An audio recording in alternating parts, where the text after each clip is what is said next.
call 5950 for more information. Terms and conditions apply. Your story matters. ABSA.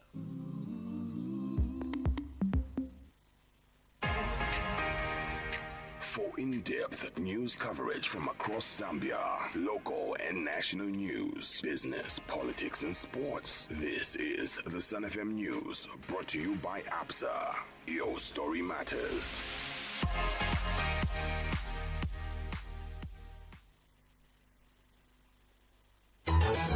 The news.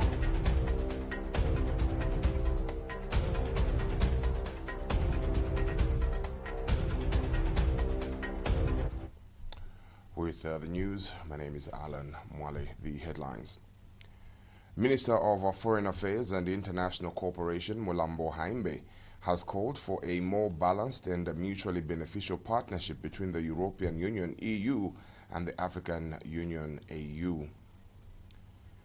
The Ministry of Agriculture has reported a significant recovery in Zambia's maize production, achieving a total output of 3,655,645 metric tons for the 2024-2025 agricultural season. Government has recognized and commended the millers who have consistently lowered the milling meal prices, acknowledging their contribution toward enhancing affordability and ensuring greater accessibility. In sports, the Hollywood Bets COSAFA Cup 2025 is set to kick off in Bloemfontein, South Africa on June 4th, 2025, with an exciting clash between Zimbabwe and Mauritius in Group A. We have the news in detail shortly.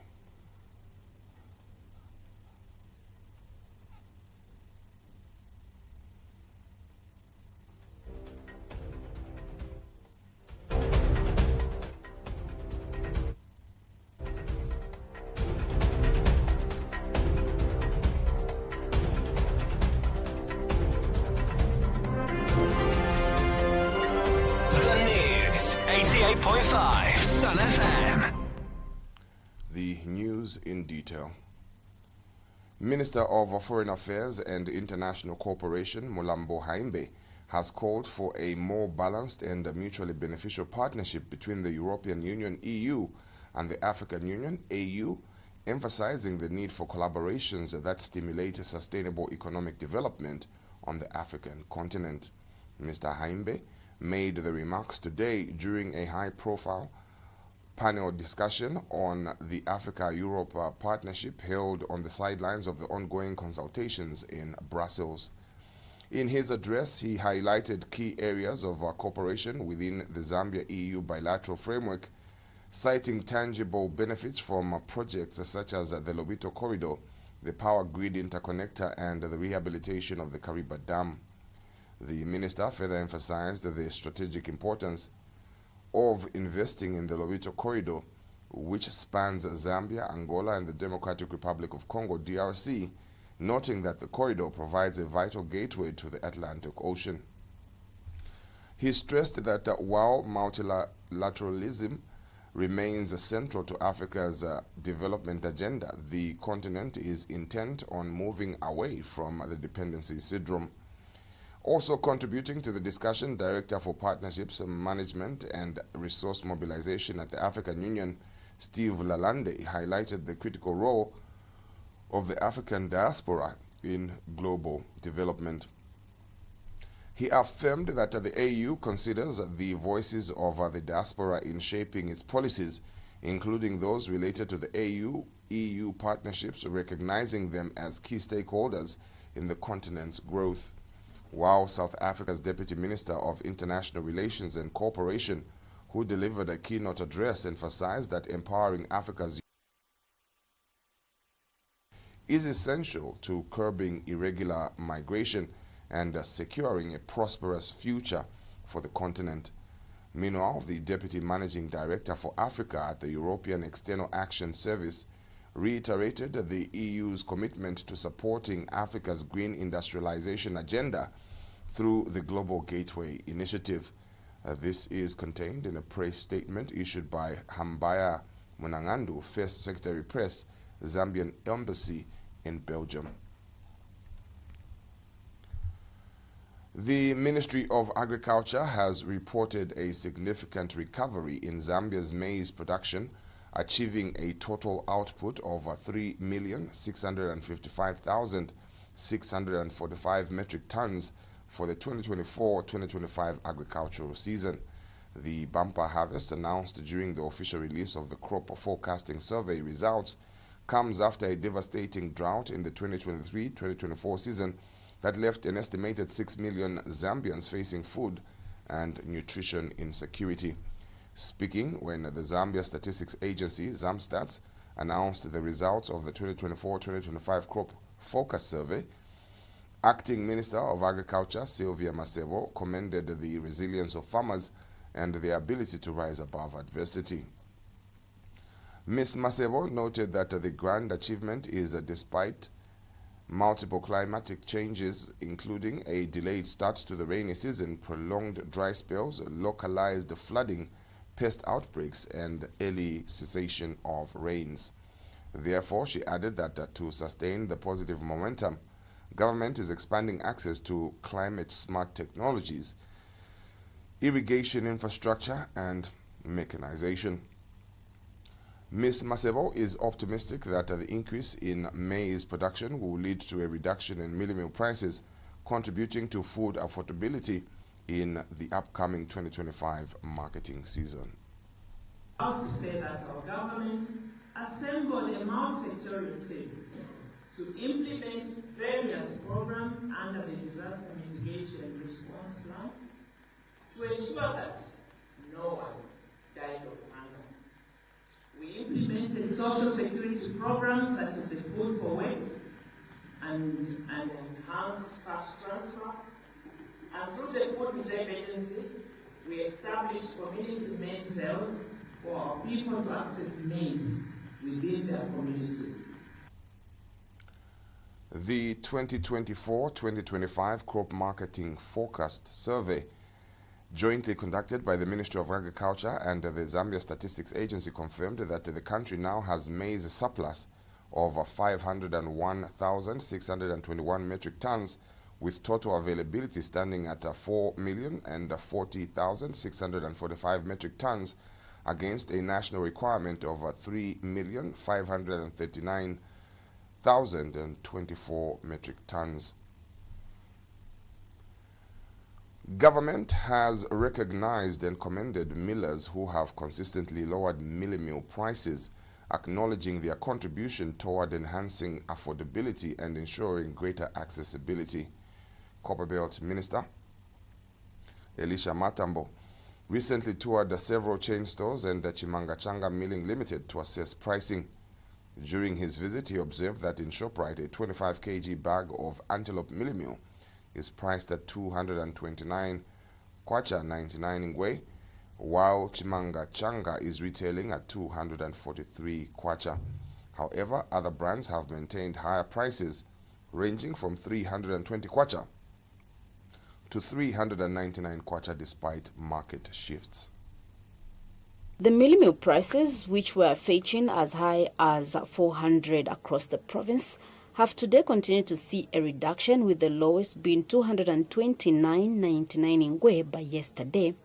This has not only cheered residents but the local leadership too. Copperbelt Provincial Minister Elisha Matambo toured some chain stores in Ndola and discovered that Antelope and Chimanga companies are the lowest on the market. The minister also visited Chimanga milling offices, and Chimanga Milling Limited spokesperson Azwo Nyoni said the company is getting maize at a cheaper price, hence the reduction in mealie meal prices. We are hoping that when harvesting is harnessed, further reduction will apply, because there will be enough maize on the market. It was at 300. Because of the current harvest that is going on, the price of the maize has come down. Copperbelt Provincial Minister Elisha Matambo commended Chimanga and Antelope for its reduction of the commodity. You cannot talk about the cost of doing business when fuel was reduced, We have enough maize on the market. So it will just make sense that they also reduce. The same places where Chimangachanga and Antelope Milling buy their maize, that's where almost everyone, they buy their maize from the same farmers. So I think it's important. My appeal even today to other millers is to emulate Antelope Milling, who are selling us 225. Meanwhile, Zambian National Service Commander Lieutenant General Solochi disclosed that his office has received reports that smuggling has worsened in the province. He said this when he paid a courtesy call on the provincial minister yesterday. We who are not part of a copper belt, we are left in a limbo. Some information we are receiving is that smuggling has intensified and people are worried. Then the people on the ground, they are saying smuggling is not as it used to be, it has reduced. So now we wanted to strike a balance. In response, the minister expressed worry, saying if smuggling is worsened in the province, it might again trigger the high prices of mealie meal on the market. So my encouragement to you, General, is that our men in uniform should not relax. Let them fight smugglers head on. Yes. Because if we don't, all this maize we are talking about, it will end up going in somewhere where we will regret thereafter. Reporting for Sun FM TV News, I'm Gertrude Mwansa in Ndola. Meanwhile, the Millers Association of Zambia, MAZ, has attributed the current high prices of some millie meal brands despite announced reductions to the presence of old stock still on the market. The association is, however, optimistic that most millers will soon reduce prices driven by encouraging signs from the 2024-2025 maize marketing season. Speaking to Sun FM TV News, MAZ President Andrew Chintala appealed to the Food Reserve Agency, FRA, to announce a maize floor price that reflects farmers' needs, boost productivity, and sustain resilience. There could be some of the agents that are still selling the old stock, so you find that the price really hasn't, the prices haven't really been reduced. But immediately you see that the old commodities or old milling stocks available on the market, consumed, you should be able to see that some of these agents or distributors will equally effect the price reductions. To all the players in the food value chain, we've commended the farmers for being resilient, for putting up their best to ensure that the country records yet another fair or good crop, as it were. Now, to compliment the farmers is not just by word of mouth. All we are saying is that can the players be able to pay the farmers at least cost? The Japanese government has commended Zambia for its peacekeeping and peace-building efforts on the African continent. Japanese Minister of Defense Commissioner for Acquisition, Technology and Logistics Agency, Takeshi Ishikawa, noted that Zambia has been stable and peaceful since independence. Speaking when Ministry of Defense Permanent Secretary Mambo Hamaundu paid a courtesy call on him in Chiba City, Japan, on the sidelines of the Say Japan Expo, he appreciated Zambia's efforts in promoting peace and security across Africa. Mr. Ishikawa said the peace-building processes which Zambia has contributed to in many African countries have made the country be recognized as a fountain of peace, and he has called for more collaboration between the Zambian and Japanese ministries of defense.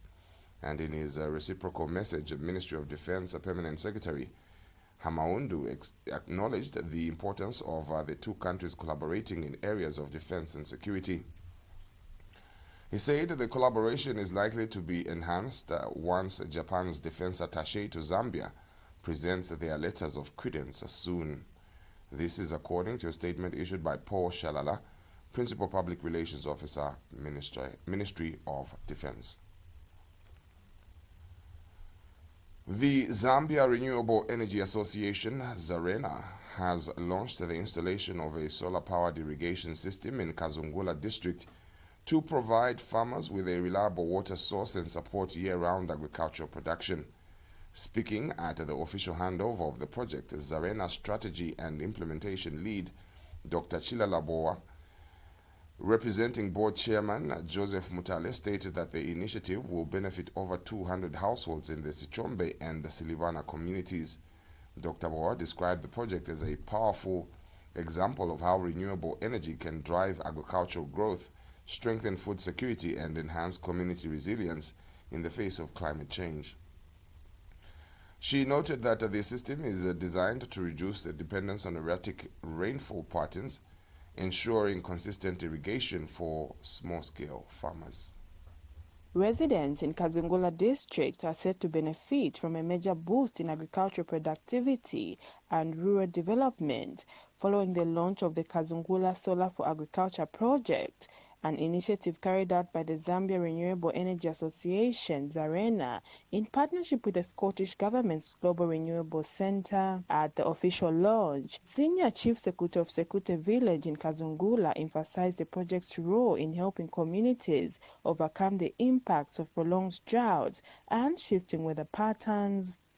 Gone are the days we will only depend on rained agriculture. For too long, climate uncertainty has shackled the potential of Kazungula. We have known the pain of watching crops wither, animals go thirsty, and families struggle to put food on the table. Today, solar-powered irrigation liberates these communities with 4 crops cycles annually. To our farmers, take this gift seriously. ZARENA Strategy and Implementation Lead Chilalaboa praised the project as a strong example of how renewable energy can drive inclusive and sustainable rural growth. Through this project, 200 households will benefit. The Global Renewable Centre has once again demonstrated the need for enhancing productive uses of renewable energy and improving lives in communities. This project would not have been possible without the unwavering support and commitment of our local stakeholders. Community ownership, financial sustainability, and scalability at its core. The initiative includes a 1.5 kilowatt peak solar-powered irrigation system to support all year-round farming. And Kazungula District Commissioner Elias Yamibila commended the collaboration and said the project aligns well with government's goals for rural development and represents a practical step in building more climate-resilient communities. To participate in the commissioning of Kazungula Solar Agriculture Project, an initiative that embodies on collective commitment to sustainable development, climate resilience, and community empowerment in Kazungula district. With the system now in place, the Kazungula Solar for Agriculture project is expected to enhance food production, create economic opportunities, and serve as a scalable model for climate-smart development across the district. Prudence Mutela reporting for Sun TV News, Kazungula District, Southern Province. Government has commended the introduction of school feeding programs, emphasizing their role in reducing absenteeism and ensuring pupils do not miss lessons due to lack of meals. Speaking at the launch of the future resilience of homegrown food feeding systems in urban Zambia and Malawi, Fresh Grows project in Livingston, Mayor Constance Muleawai reiterated the government's commitment to prioritizing feeding programs in schools. Ms. Muleawai noted that the programs will ensure learners have access to locally produced nutritious food, thereby improving learning outcomes. This means adoption of drought-resistant crops in school meals to future-proof nutrition while supporting farmers adapting to a changing climate. Creation of circular economies where school feeding programs create jobs for women and youth in farming, processing, and distribution. Investing in research and partnerships like our collaboration with the University of Malawi and Kasisi to share technologies and strategies for sustainable food production. Meanwhile, head of the Department of Geographical Sciences, Environment and Planning at the University of Zambia, Progress Nyanga, stressed the critical role of stakeholder engagement in initiatives' success. We are working collaboratively with different stakeholders in Zambia and in Malawi, actively trying to address the challenges that school feeding programs have. I therefore urge all stakeholders present today to embrace the approach that is being proposed of collaboration, evidence generation, and collective action for us to create something that is going to stand the test of time beyond the project. Additionally, Livingstone District Commissioner Eunice Nawa, represented by District Administrative Officer Contilda Muchimba, reaffirmed the commitment to the Fresh Growers Initiative, stating that achieving desired outcomes will require dedication from all involved stakeholders. Climate change, with its unpredictable weather patterns, risks stabilizing food production. Smallholder farmers, the backbone of our local supply chains, need greater support to enhance resilience. Supply chain inefficiencies affects the delivery of fresh, nutritious food to our schools. This is where the Fresh Growers project steps in, bridging the gap between research, policy, and practice to ensure that our school feeding systems become self-sustaining, climate smart, and inclusive of women and youth in agriculture.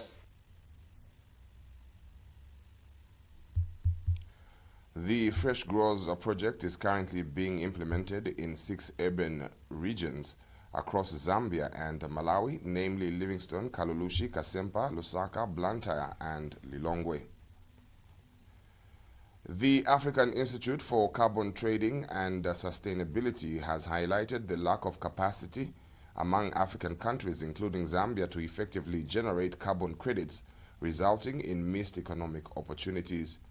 Speaking at the launch of the Zambia Renewable Energy Certification Platform, ZAMREC Institute CEO Kudakwashe Manyanga explained that carbon credits, also known as carbon offsets, represent the reduction or removal of carbon dioxide from the atmosphere and are tradable units linked to emission reduction projects.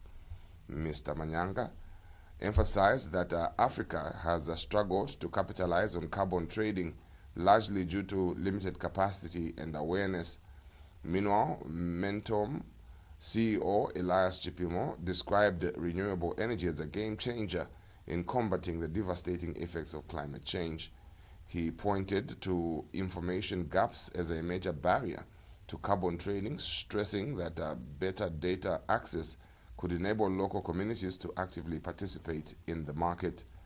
Mr. Chipimo noted that the ZAMREC platform presents an opportunity for people to share knowledge and engage in carbon trading, helping Zambia navigate its renewable energy sector more effectively.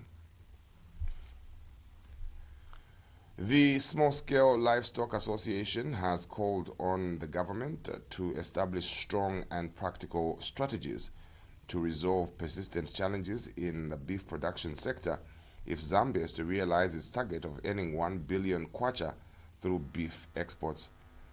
Recently, in a statement, Fisheries and Livestock Minister Peter Kapala announced that government is working towards making the beef industry a major revenue earner with a 1 billion kwacha target. Mr. Kapala emphasized that setting up disease-free zones will be key to achieving this vision, while welcoming the ambitious Export Go Association Executive Director Charles Malama expressed concern over the current state of the livestock sector, noting that progress in improving production conditions has been slow. He stressed that for Zambia to meet its beef export goals, consistent support must be given to small-scale farmers. Mr. Malama further called for regular engagement with stakeholders across the livestock value chain to foster collaboration and ensure that the sector's potential as an economic driver is fully realized. I don't think unless if we can be able to control a situation whereby we've got a situation of a drought that is a calamity, if we can be able to control that with other measures away from depending on land, because we have got a lot of dams. Now you'll find if there is a drought, animals, especially in the southern part of Zambia, they have to be taken to a far distance. They move from villages to where they call at Wutwa. So, I don't think we can afford this because even those boys who take animals from villages, taking them to Kafue. Most news right after this break.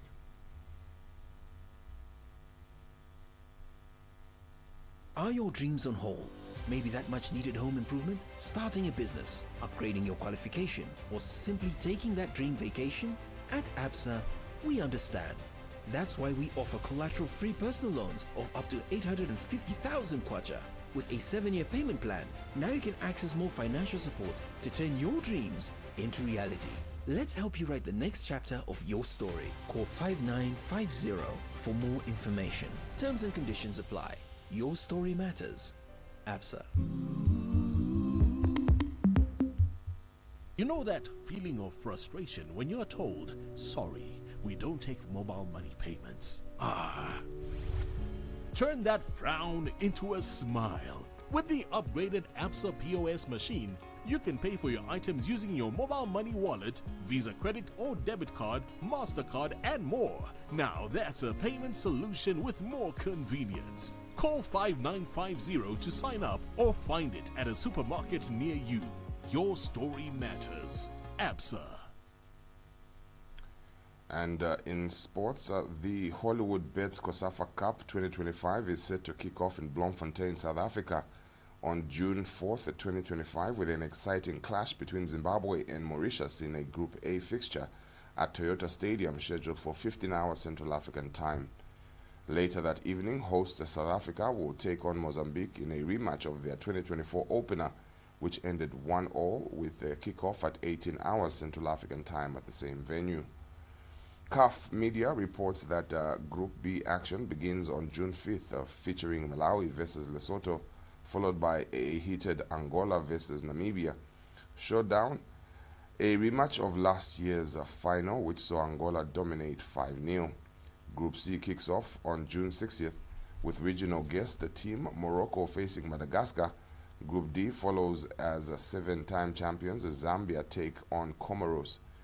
All matches will be played at Toyota Stadium, a venue that hosted the games during the 2010 FIFA World Cup, including South Africa's 2-1 victory over France. Dr. Petrus Malomela Stadium, home to Marumo Gallants, will serve as a secondary venue. The group stage will conclude on June 11th, leading to the semi-finals on June 13th, where the winner of Group A will face the leader of Group D, while the top team in Group B will take on Group C winners. A third-place playoff is scheduled for June 15th, with the grand finale taking place later that afternoon, determining the 2025 COSAFA champion. And that brings us to the end of this edition of the news. To end, we recap on the headlines. Minister of Foreign Affairs and International Cooperation, Mulambo Haimbe, has called for a more balanced and mutually beneficial partnership between the European Union, EU, and the African Union, AU. The Ministry of Agriculture has reported a significant recovery in Zambia's maize production, achieving a total output of 3,655,645 metric tons for the 2024-2025 agricultural season. Government has recognized and commended millers who have consistently lowered milling meal prices, acknowledging their contribution towards enhancing affordability and ensuring greater accessibility. In sports, the Hollywood Bet COSAFA Cup 2025 is set to kick off in Bloemfontein, South Africa on June 4th, 2025, with an exciting clash between Zimbabwe and Mauritius in Group A. And that's where we end. Do have a great one and stay tuned. My name is Alan Mwale.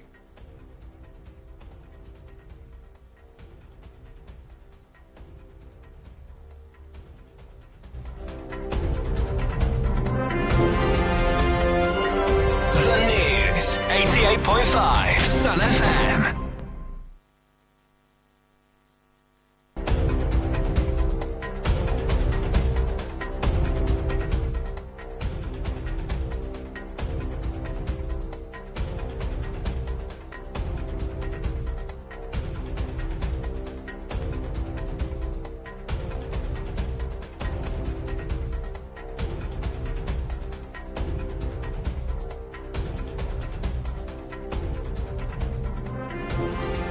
The News, 88.5 Sun FM. A comprehensive coverage of local and national news, business, politics, and sports. The Sun FM News was brought to you by ABSA. Your story matters.